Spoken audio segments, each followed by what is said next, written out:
This is day 19 in my 30 Days of Character Building series so that you can be a better writer. We as people tend to feel things before we think things. That's why we react before we think.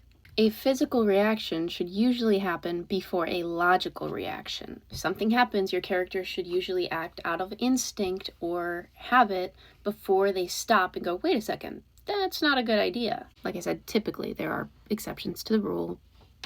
Make those exceptions as you see fit.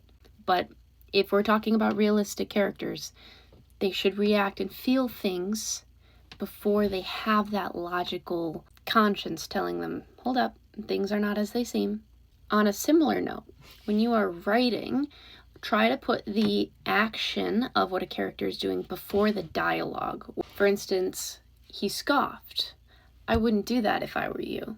And okay, it's not a hard and fast rule. You could simply rewrite the sentence to be, I wouldn't do that if I were you, he said, scoffing. But it just kind of adds another layer to the we react before we think.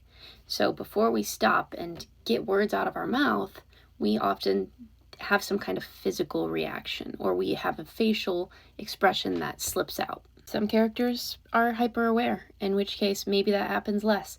But I think it still should stand that shouldn't happen every single time. They're still human.